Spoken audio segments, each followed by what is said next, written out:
গতকাল রাতে ফেসবুকে আমি একটা সুন্দর ছবি আপলোড করছি, করে আমি ঘুমাই গেছি।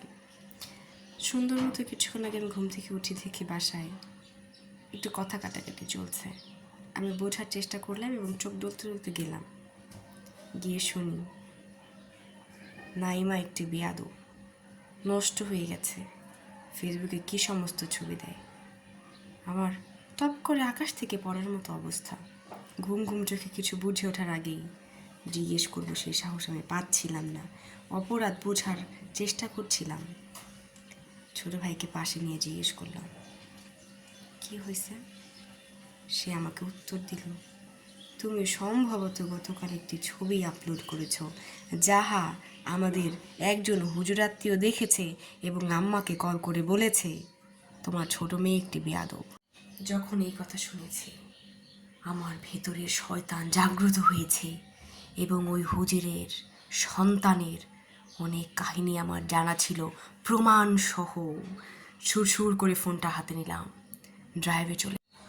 ড্রাইভ থেকে একটি কালো ছবি বের করলাম এবং উহা আমার মার সামনে পেশ করব ভাবছিলাম। এর মধ্যে আমার বোন আমাকে থামিয়ে দিল। তখন আর কি মাকে দেখাতে পারলাম না। আমার বোন বুঝলো যে তাদের কাছে এই আমাকে নিয়ে কত বাজে কথা বলার চেষ্টা করা হচ্ছে।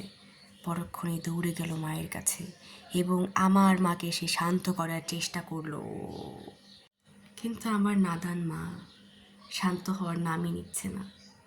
ঝাঁটাটা বের করে আমার দিকে আসবে আসবে ভাব, তখনই আমি তাকে একটি ছোট্ট গলার শব্দ শোনালাম এবং সেখানে একটি প্রেমালাপ ছিল। নিজে বাঁচার জন্য আমি দুঃখিত ভাই, হুজুরের ছেলের উদ্দেশ্যে বলছি, আমি দুঃখিত ভাই, বিশ্বাস কর ভাই, আমি নিজে বাঁচার জন্য এটা করছি, দিতে চাই না। তোর মা খালি আমার মার কাছে খারাপ কথা কয়, আমি বোঝানোর চেষ্টা করতেছিলাম যে আমি খারাপ না, তুই কিছু মনে করিস না, মারে বোঝাই কইছি তুই অনেক ভালা, বোঝার চেষ্টা কর। তারপরে আর কি সবাই বুঝলো এবং আমার ওই ছবিটা একটা শাড়ি পরা ছবি ছিল। একটি শাড়ি পরা ছবিতে আমি নাকি খারাপ হইয়া গিয়েছি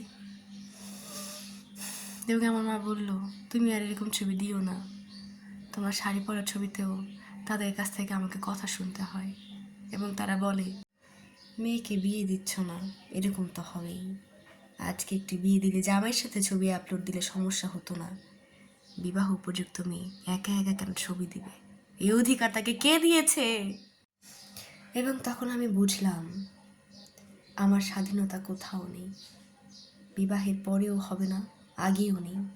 এখন আমি একা আছি, এত স্বাধীন একটা মানুষ, অথচ ফেসবুকে একটা ছবি আপলোড করার স্বাধীনতা আমার নেই। তাদের যন্ত্রণায় জর্জরিত হয়ে মন চায় ইতিহাস বলে ফেলি। আপনারা মুরব্বী মানুষ, কয়দিনই আর বাঁচবেন, এমন করেন না প্লিজ, এমন আপনারা কইরেন না, আমাদের মতো নিষ্পাপ জীবন ধ্বংস কইরেন না প্লিজ। আপনি যখন যুবতী ছিলেন তখন যে প্রেম করতেন, তাদের সাথে ছবি তুলে সেগুলো যে বের করে বাধাই করে রেখে দিতেন, আপনারা কি জানেন সেখানের কিছু ছবিও আমার ফোনের ড্রাইভে সযত্নে রেখে দিয়েছি। কোনো একদিন বেশি বেয়াদব হয়ে গিয়ে বের করে ফেলতে পারি। আপনি একটু সাবধানে থাকেন প্লিজ, আমাকে নিয়ে লাগতে আসেন না দয়া করে।